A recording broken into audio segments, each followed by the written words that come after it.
अस्सलामु अलैकुम वरहमतुल्लाह। उम्मीद करता हूँ आप हज़रात खैरियत से होंगे। आपने एक बयान सुना होगा जिसमें मुसलमानों को खुलेआम मारने की धमकी दी। उसने अपनी सफाई में एक बयान दिया है, आप उसके बयान को सुने, उसके बाद एक बयान आपको और सुनाएंगे। हमको ये स्टेटमेंट क्यों देनी पड़ी, इस बारे में थोड़ा सोचना चाहिए, थोड़ी मालूमात लेनी चाहिए। जब से हमारे महंत रामगिरी महाराज जी ने एक स्टेटमेंट दी है, उसके बाद जो जो व्यक्ति ने उस स्टेटमेंट का समर्थन किया है, जो जो व्यक्ति ने उनके स्टेटमेंट का व्हाट्सएप स्टेटस रखा है, उनके घर पे जाके उनको मार डालने की धमकी दी जा रही है। पूना में पिछले हफ्ते पूना जिलाधिकारी कलेक्टर ऑफिस के बाहर एक मोर्चा निकाला गया और वो मोर्चे में रामगिरी महाराज जी को धमकाया गया और सर तन से जुदा इस तरीके की घोषणाएं दी गई। तो मतलब हमारे महाराष्ट्र का हिंदू समाज जो जो रामगिरी महाराज को समर्थन करेगा उसको आप मार डालोगे क्या, उसका सर तन से जुदा करोगे क्या? डॉक्टर बाबा साहब अम्बेडकर जी के संविधान के माध्यम से जो कुछ सजा अभी एफआईआर रामगिरी महाराज जी के ऊपर भी हुई है, जो सजा उनको एफआईआर के माध्यम से होगी, वो केस इन्वेस्टिगेशन होगा, स्टेटमेंट देखा जाएगा, उसके बाद होगा ना। मगर ये मार डालने की जो कि धमकियां दी जा रही है हिंदू समाज के अलग अलग लोगों को, हमारे देश में, हमारे महाराष्ट्र में शरिया कायदा अभी तक लाया गया नहीं है। तो इसलिए अगर आप हमको सर तन से जुदा की घोषणाएं देंगे तो हम किसी पार्टी के आमदार होने के पहले, किसी पार्टी के कार्यकर्ता होने के पहले, हम भी एक हिंदू है और हम भी उसी तरीके का एक्शन टू रिएक्शन देंगे। उसी तरीके, वही तरीके का संदेश कल हमने हमारे मोर्चा और हमारे सभा के माध्यम से दिया है। आपका गब्बर वाला स्टेटमेंट भी आया हो, क्योंकि महाराष्ट्र में रहने वाला जो हिंदू समाज, उसको जो अलग अलग तरीके से डराया जा रहा है, उस परिस्थिति को देखते हुए हमारे हिंदू समाज भी किसी से डरता नहीं। हम भी हिंदू समाज के साथ में हैं। हमारे तरफ कोई गलत नजर से देखेगा तो हम भी चुप बैठेंगे नहीं, और उसी को नजर में रखते हुए मैंने वो गब्बर का मैं शहरान औरंगाबाद को, मराठवाड़े को और महाराष्ट्र पे बताना चाहता हूं कि नीतीश राणे जो है वो एक सरकार का हिस्सा है और वो बीजेपी सरकार का आमदार है, और बीजेपी सरकार ने होम मिनिस्टर भी बीजेपी का है, सीएम भी सेना बीजेपी का है। तो इसको खुली छूट देकर रखी है, क्योंकि बीजेपी सरकार और शिंदे सरकार ये चाहती है कि महाराष्ट्र के अंदर इलेक्शन आ रहे हैं कि दो हिंदू समाज और मुस्लिम समाज में कुछ ऐसा भ्रम फैलाए कि दो गुट लड़ चुके। लेकिन अब लोगों में अवेयरनेस आ गया, लोगों में समझदारी आ गई, चाहे वो मुस्लिम समाज हो चाहे वो हिंदू समाज हो, एक दूसरे से वो लड़ने और भिड़ने को तैयार नहीं है। लेकिन मैं स्पष्ट बोलता हूं, ये नीतीश राणे जो बोल रहा है कि मुसलमानों की मस्जिदों में घुस के चुन चुन के मुसलमानों को मारेंगे, अरे 1.5 फुटिया, तेरे को मैं बता दूं, तू मस्जिद में घुसने की बात कर रहा है, तो मस्जिद में क्या घुसेगा? तू मस्जिद की सीढ़ी तक आकर बता, तो ये कौम और मिल्लत का हर नौजवान तेरे को मुंह तोड़ जवाब देगा और तेरी हैसियत और औकात बताएगा। मस्जिद के अंदर घुसने की बात तो बहुत दूर रही, तू मस्जिद की सीढ़ी तक आके बता।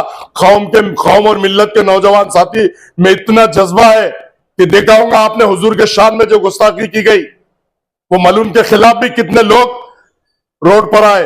और अभी आपने देखा होगा कि ट्रेन के अंदर एक बुजुर्ग भैंस का गोश्त लेके जा रहे थे, तो उसमें भी नफरत कितनी फैल रही है। देखो, नफरत फैलाने वाले बीजेपी और सेना के लोग हैं, और ये नफरत जो इतना भी महाराष्ट्र के अंदर फैला रहे, लेकिन तुम कितने भी हाथ गंडा कर लो, तुम्हारा कोई चलने वाला नहीं। और 1.5 फुटिया अब इसके बाद, इससे पहले भी तूने पूना में मुसलमानों के खिलाफ बोला, अब इसके बाद तू समझ जा, अगर तू हम अपनी जबान से कौम और मिल्लत को उकसाने की बात कर रहा हूंगा और मस्जिद में घुसने की बात कर रहा हूंगा, तो हम भी कौम और मिल्लत के लोग हैं, पूरे सक्षम है, हर जगह घुसने की ताकत रखते हैं। तू जैसे चेतावनी दे रहा है, तेरे को भी हम चेतावनी देते हैं कि मस्जिद की सीढ़ी पे आके बता, अगर तू अपने बाप की औलाद है तो।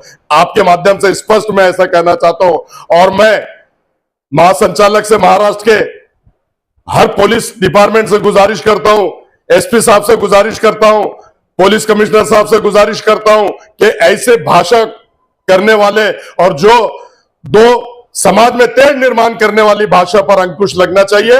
और इस पे पुलिस डिपार्टमेंट ने हस्तक्षेप करके नीतीश राणे को जल्द से जल्द अंदर करना चाहिए, क्योंकि भड़काऊ भाषण कर रहा है, ये देश को तोड़ने की बातें कर रहा है, ये देश में देशद्रोही बातें कर रहा है। तो ऐसे शख्स पे अंकुश लगना चाहिए। मैं आपके माध्यम से शहर औरंगाबाद को, महाराष्ट्र को, पूरे देश को ये बताना चाहता हूं कि जितने भी ये छोड़े हुए पिल्लू है, ये जितने भी छोड़े हुए पिल्लू है, ये इनके पैर के नीचे की जमीन इस वक्त खिसक चुकी है।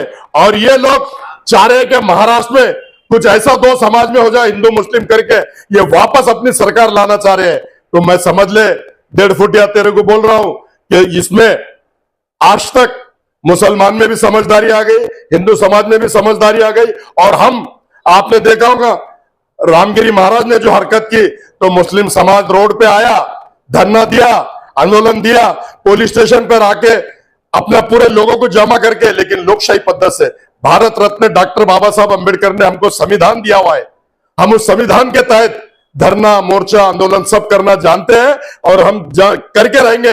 और जब तक के तू सलाखों के पीछे नहीं जाता, तेरे को हम चैन से बैठने नहीं देंगे। और इसके बाद इस तरह की भाषा बोलना तू छोड़ दे, नहीं तो तेरे को बहुत पछताना पड़ेगा। कौम और मिल्लत के लोग किसके बाप से डरते नहीं।